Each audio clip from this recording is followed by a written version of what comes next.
of OKX because we're relatively new to the Australian marketplace. We are, though, the second largest crypto exchange in the world.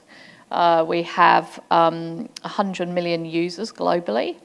And yeah, launched in Australia about 18 months ago. I joined the firm in January from a traditional finance background. So I used to work at NAB, and then before that I worked at Westpac. So I've come from a very TradFi world into the world of crypto. But what's really interesting for me is actually the future of the space, the underlying technology and where we're headed from a digital assets perspective. And we'll talk about that in a little bit more detail. It's also worth you know I am a trustee too. So I do have my own self-managed super fund with a diversified portfolio. So can speak certainly from the trustees' perspective as well as from the crypto CEO's perspective. And I'm so delighted to be joined by Sam. Sam, would you introduce yourself to everyone? Sure. So I'm not as good looking as Olivia, so I apologise for that. So my name's Sam Rotberg. I was actually sold out of my accounting firm a couple of years ago, but I've been doing SMSF work for the last 40 years. So from when I was a very small part of the segment of the superannuation industry, and as you're probably aware, it's grown dramatically since then. I still maintain my SMSF knowledge. I'm an SMSF specialist advisor with SMSF Association, and I love everything about SMSF, so hopefully we can provide you some information over the course of the next half hour or so. Yeah, brilliant. Thanks so much, Sam. And some of the things we wanted to kind of explore, it's definitely kind of more informal fireside chat format, no death by PowerPoint. So we're going to be exploring kind of key topics around motivations for starting self-managed super funds, some of the themes Sam's seeing with his clients, looking at diversification as a strategy and the different themes we're seeing there, and of course we'll touch on digital assets in that context. And then I'm going to be talking a little bit about a piece of research that's coming up that I'd love your input into. And lastly, we saw the theme there in the feature reel around the theme of intergenerational wealth transfer and legacy. So we wanted to kind of close the session to explore that theme in a little bit more detail. It is an interactive session. We will have 3 polls over the next half hour. So make sure you have your benchmark app handy, because we'd love to hear the perspectives from the room as well as the perspectives from up here on the stage. You obviously in that feature reel saw some of the stats, and I'm sure they're stats that you're very familiar with already. 640,000 SMSFs and 40,000 new SMSFs in the last 12 months, with 1 trillion in assets under custody, which is obviously 25% of the total capital allocated to super. What's really fascinating to me, though, is even though we're a small nation in terms of population size, we're currently the 4th largest retirement pool in the world, which actually means the significance of those who are in this room punches significantly above our weight. And by 2030, we're on track to be the 2nd largest capital pool in the world in terms of retirement funds, which I find absolutely extraordinary. And I don't think any of us should underestimate the power that has, not just in Australia, but on a global stage. So it's in our hands, and we have a quarter of that capital in our hands as trustees. And I'd love to start by asking you, Sam, what are the themes that you're seeing in terms of your clients and the kinds of things they're thinking about, considering, pondering from a self-managed super fund perspective, especially maybe reflecting across the generations that we saw picked up in that video? Sure. So obviously, most people in the room here are either close to retirement or at retirement phase, I would expect or assume. And many of you, I would say, probably maybe only started your SMSFs maybe when you were maybe late 40s or 50s. But I think nowadays, younger generations are starting to get into SMSF earlier. There's compulsory super, which is now at 12%. So the younger generations are building up their super fund balances a lot earlier than what we probably would have. We were probably just sitting there paying off mortgages and paying school fees for some of us, or the other things we were doing. So that has changed probably the segment quite a bit from that point of view. And that's part of the reason why there is growth in SMSF generally, is that the younger generations are now getting in earlier to the SMSFs. And I think I heard at my table that one of the people at my table talking about increasing their members level to 6 and bringing their kids into their SMSF, which you're now allowed to do. So different people will do it different ways. Some will bring their kids into their own fund. Some might have their kids in a separate fund. But either way, there's that transition to the younger generation now a lot more than maybe when we were in our 30s. Yeah, absolutely. And do you see, in terms of, I guess, generational interest in self-managed super funds, are there different kind of motivating factors that you're seeing for those different generations actually participating in self-managed super funds in the first place? I think we saw from the video that the younger people are more interested in maybe controlling their own wealth and doing it in their own way that they feel comfortable in, rather than relying on, without wanting to pointing fingers at industry funds that really don't know that person from a bar of soap when they're making those sort of decisions. And I think younger generations feel like, whether they do or don't know, they feel like they know a lot more. They've got access to a lot more information with social media and just accessing the internet generally, and so they're more keen to have a say in their future. Yeah, and let's come back to that topic about access and accuracy of information, Yeah. because I know it's a key challenge. I'd love to hear from the room now, and we'll do our first poll if we can get that up. And this poll is all about understanding, from your perspective, what's your motivation been for starting an SMSF? And you can see there some of the typical motivating factors that certainly I see as I speak to our SMSF clients.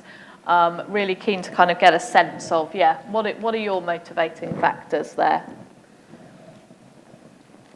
We can see quite a significant number of people, and I can't quite read it. There we go, that's better. Achieving better returns, definitely motivated by that in the room. That's definitely a motivating factor for me. Thank you for putting it on screen.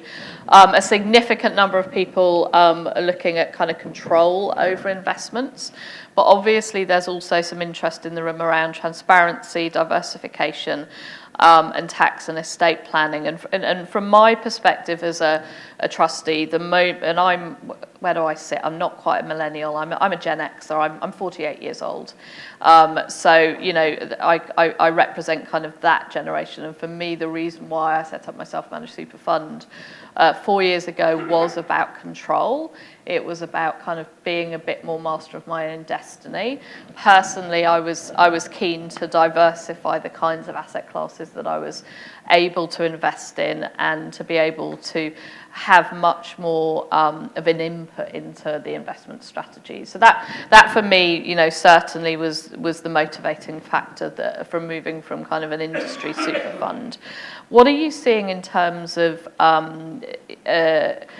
does the findings from this poll reflect kind of what you're seeing in terms of motivating factors from clients? Yeah, I think so. And I think I was actually pleased to see people are putting down tax and estate planning, because I think estate planning side of things aren't thought about as much as they probably should be.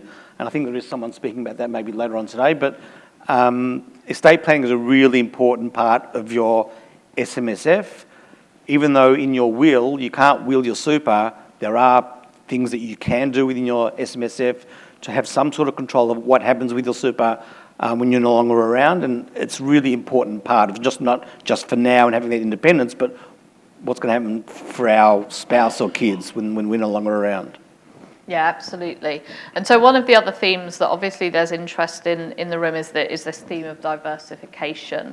And I'm really keen to get your perspective, kind of what are the assets you're seeing being added to portfolios as part of that diversification strategy? Yeah, I think that obviously many years ago it was mainly people put money into managed funds and set and forget sort of thing, whereas now people are putting into direct shares. They've got mortgage funds, they've got some of the people who've spoken earlier on today, and people are starting to put into things like in crypto, because it is something that's been around for a while now. People are starting to get used to that idea, the same way people are getting, I suppose, used to the idea of AI, and AI is going to become more and more of our life as time goes on. I think crypto will become also more and more part of our life, and we just need to think about that as part of a diversified portfolio. It doesn't mean you put all your money into crypto, like you don't put all your money into shares or anything else, but it should be something you should have a look at. And I was saying earlier on, actually, that the good thing about going into something like a crypto investment is that you don't need to put 100 grand into it. You can start off with $1,000, $10,000, whatever you feel comfortable with. Just dip your toe in the water, and as you get that comfort level, you can then decide how much of your portfolio you want to put into it. Yeah, absolutely. And it may surprise you, but I'm actually not here to advocate you put your money in crypto. That's not my job. You're the deciders about what your investment strategies are. But what I do and what OKX does is provide the safe rails to do so. And that's what's really motivating factor for me. And so some of the things that I would suggest you look for when it comes to thinking about digital assets more broadly, and maybe I'll help to clarify why I keep using the word digital assets. I come from a TradFi background. I actually am not that into crypto. What I'm really into is the underlying technology that powers cryptocurrencies. And what we saw when I was at National Australia Bank, I led the bank's digital asset strategy for 3 years, is it's actually that underlying technology that is going to change the financial services system and is changing the financial services system as we speak today. At NAB, we anticipated that up to 30% of our balance sheet would be what's called tokenized, which is basically, another word for that is fractionalized, which is basically taking an asset class, turning it into a digital representation of that asset class, and then breaking it up. So actually you have access to much lower entry points to tokenized or fractionalized assets than you have before, which makes them available to people like me. And I was on stage yesterday at a conference down the road that was a fintech conference, and one of the conversations we were having wasn't about crypto, but was about government bonds. And there's a project coming out of the RBA at the moment that is going to be tokenizing Australian government bonds. And so for me, the opportunity with crypto is, you know, if you choose to do so, dip your toe in the water, but actually it could provide access to asset classes of far more interest, in my humble opinion, over the next few years. And so the kind of things that I would recommend you looking for when you're thinking about like what you should do from an infrastructure perspective is look for players that are licensed. So there are 2 exchanges. Of course, we are one, which has an Australian financial services license. It means we are governed by ASIC and AUSTRAC. We are registered with AUSTRAC as well, so it means the overall higher standards that we have to have from a compliance perspective are really important. One of the other things that you should look out for is, does the exchange hold your assets one for one? In our case, we have proof of reserves, which means you can actually see where your assets are held. In many cases in Australia, exchanges actually do what's called rehypothecation, which is they take your assets and they go and invest them for their own purposes and their own revenue, and then bring them back when you want access to them. And there's obviously heightened risks there. I'd look at fees. Fees are definitely different per platform. And then the thing we were talking about, Sam, before this session is the importance of reporting for accountants and auditors. Can you talk a little bit more about why that matters so much? Yeah, from the accounting point of view, you want to make sure that the reports that you're receiving make sense, are clear, concise, and that the auditor can also have some reliance on that as well when they're doing their ticking of the boxes, or in my good old days with the green ticks, that's what they're relying on. And knowing that that sort of work is being produced the same way as when you're going into a managed fund or other reports where you're reliant on those reports for end of year work is really important to all us accountants. Yeah, and I think so you definitely want to be looking for a platform that helps provide that in accountant-ready format, so you are not, or your accountant is not having to do too much work, pulling all that information together. And actually, when I joined OKX, one of the first things I did is launch an ability to do exactly that with our self-managed super fund product, because I did not want the end-of-year headache. So it solved a headache for me as much as for anyone. So I selfishly created a product for myself. We're going to move on to the topic now of research, and the reason why I want to touch on this topic is I think it's really, really important to understand the trends and the data behind what's going on in the industry. One of the challenges we have is there's obviously lag in the ATO data that we see in terms of kind of reporting timelines and then when it's released. And so we're going to be we have commissioned a piece of research that is aimed at both trustees and their advisors to try and shine a bit of a more timely light on some of the key themes and the key trends that we're seeing in the market. And we're going to be issuing that research hopefully in November, the first findings, the first tranche, but then in February time. And hopefully there'll be some really interesting insights for you around the kinds of themes and trends we're seeing around diversification, around kind of what risk appetite looks like for trustees, as well as what advisors are seeing. And so in terms of our second poll, I'm really interested again to hear from the room around what kind of research topics you'd be interested in seeing. So if you were to read a piece of research in February, what would you want that research to cover? And given we're right at the point where we're briefing our research partner, I'm going to take the findings from this poll and integrate it back into our scope to make sure that we're delivering what's useful to you. So options are tax strategies, digital assets, estate planning, insurance, property investment. I wish there was an other box and I could collect your other ideas. We are obviously here, and we have Helen in the room. She can't be missed with the papaya top. But if there's any other ideas you wanted to put in the mix, we're all ears, because we want to make sure this research is as useful as possible. And you can see here some of the things that the room's interested in. Our tax strategies. There's obviously some conversation about that today, which is great. Digital assets, unsurprisingly, but also estate planning. And so we'll look and see if there's ways that we can integrate that in with the research when it comes out, because we really do believe that the more we can provide kind of transparency in the industry and information and data points, the better. Sam, back to you. Like, thinking about the results that you're seeing come up on screen now, are those the kind of topics that are reflective of your client base and the conversations you have with trustees?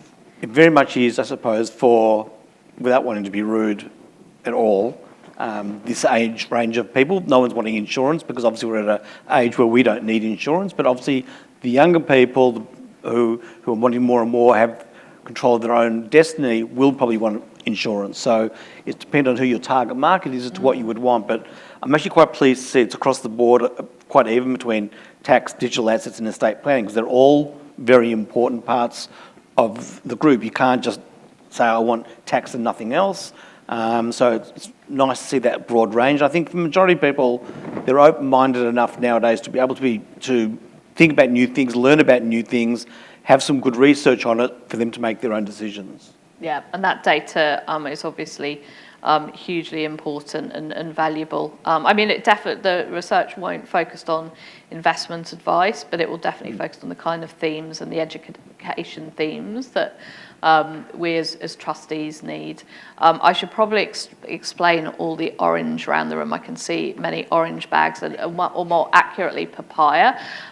So one of the things is that we as OKX are the main principal sponsor for McLaren Formula One team. And obviously with Oscar leading the championship, we're spruiking the papaya more than we probably would in Australia, because we're starting to get quietly excited that we might have our first Australian Formula One champion for the first time in 25 years. So that's why you see us painting the room papaya. And you will have also seen we have a competition for those of you in the room. So feel free to go to our stands and enter the competition. The prize is to join me and probably Helen too at the Australian Grand Prix next March in our suite, which will be on turn 1 and is a super fun day. yeah, so definitely come to our stand and enter. As you can tell, we don't have loads of people in the room, so your chances of winning are quite high. Let's go on then to our final topic for today, which is all around kind of trustee empowerment and legacy. What do you, we saw that number in the feature reel, and every time I see that feature reel, I'm amazed around the generational wealth transfer, $5.5 trillion over the next 20 years. That's extraordinary. Yeah. Hence why we will become second in the world in terms of capital allocated to retirement planning. What do you see is happening in terms of shaping that family wealth planning in the conversations you're having? I think one of the important things that came to my mind was that, and I don't know what other people in this room obviously do, but I think being transparent with your family, with your kids, about what you do have as wealth, and they know what actually is going on in your life and what they may be inheriting down the track, is actually quite an important thing to have that chat with them whilst we're still around. I think having that chat with them and saying, this is what there is, here I might spend most of it before I go away, but maybe we won't spend all of it, maybe we'll keep some of it for them, but either way, it's important for them to know what there is there, whether they do become a member of the super fund as well, whether they're just going to receive an inheritance and blow it, put it off their mortgage, whatever they decide to do. I think that's an important strategy for all of you to consider as far as being open and honest with your kids about what there is. I had a situation where quite a few years ago, one of my clients' father passed away, and I literally had to go to his house and dig up all the paperwork and compile what the assets were, and they were in total shock that the father had absolute millions and millions of dollars in cash and property and shares. They had no idea. They thought there might be $100,000 coming to them or something like that, and they were in total shock. And I actually don't think that's a good thing. I think that, talking to your family about things, where things are at, where the will, who holds the wills, who your lawyer is, who your accountant is, those all things I think are really important to make sure your family's aware of. Yeah, absolutely. And we ran a similar session to this on Tuesday in Sydney, and we were talking about wills. And I realised I do not have one. So I will be going, and the first thing I will do as soon as I land back in Sydney is set up a will with my husband. And please don't do an online will. No, absolutely. Because I just naively assumed it would all go to him and my kids. But unless I've specified it, and of course at the time when it's very difficult, the last thing you want is them scrabbling around to find out what they need to do. And it's not just the wills. Medical power of attorney, financial powers of attorney. Yeah. They may not be the same people. If any of you have been in business or have trusts, those parts have to come into being with your will, so that it can be quite a complicated circumstance depending upon your structures, and it's really important to get proper professional advice for that. Yeah, absolutely. And I think the other thing, so if I think about my personal circumstances, apart from my willlessness, I very much am kind of in this classic Gen X mode where I've got my parents, who I am very lucky to still both have with me, but it's not just about thinking about my children, it's also thinking about how do I support my parents in the latter years of their life, and how, the first thing I do is encourage them just to spend their money. We do not need it to be left to us. Go and live your life as much as you can. My mum just travelled to Europe for the first time in 10 years, and I was like, you are going business class for the first time ever. We do not need that money to be left to us.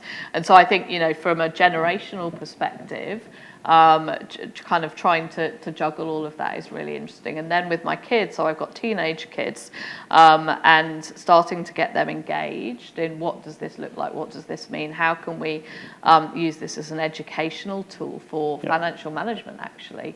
I think is really, really useful. So I think that's one of the things that self-managed super funds opens up for me is a generational conversation that's actually very empowering. I understand. And my daughter has been working now for about, I think, 10, 11 years.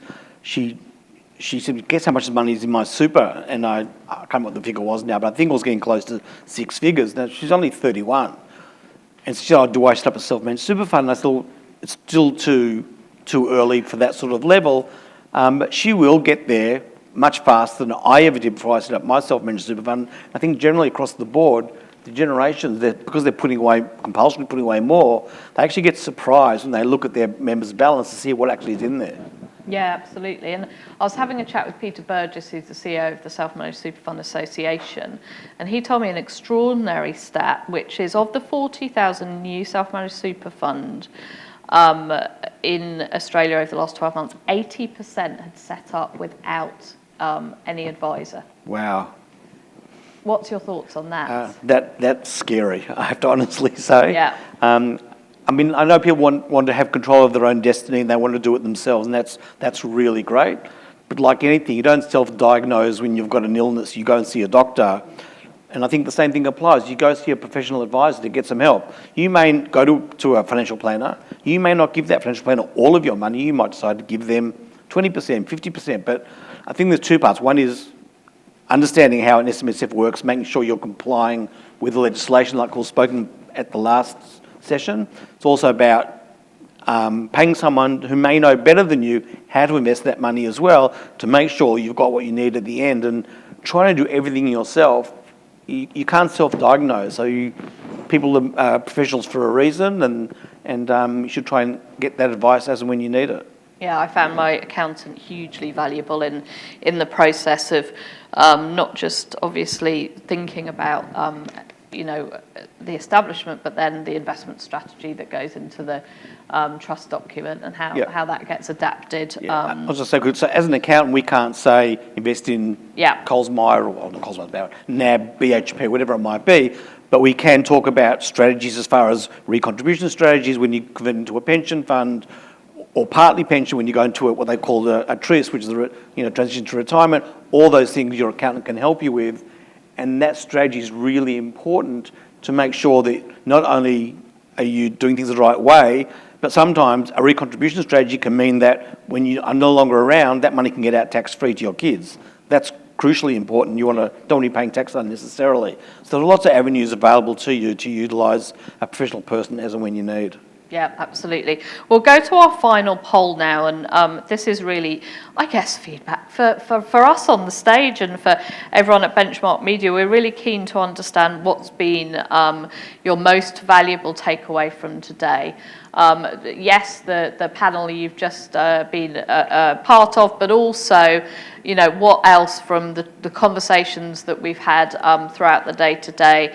Has it been the importance of advice, the role of research and education, diversification opportunities, transparency and control, or building legacy across generations? And again, I wish I had an other box and a word cloud to see what else has been interesting and fascinating from, and I've been sat in the back of the room and have found the presentation so far really, really valuable.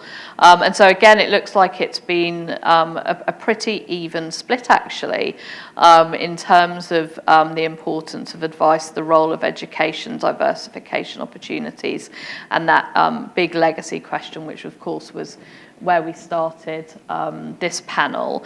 I think it's almost time for us to wrap up now, but before we do, I'd love to get kind of a final takeaway from you. Like if you could leave one message with this room of people, as I say, actually a very powerful group of people who have legacy in the palm of their hands, and actually we punch above our weight as Australians.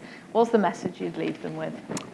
Probably I'm going to have my accountant's hat on in saying this, and that would be try and avoid the barbecue conversations about this share's the best thing since sliced bread, or you should take your money out now, or you should convert to a pension, whatever it might be. Everyone's circumstances here are different.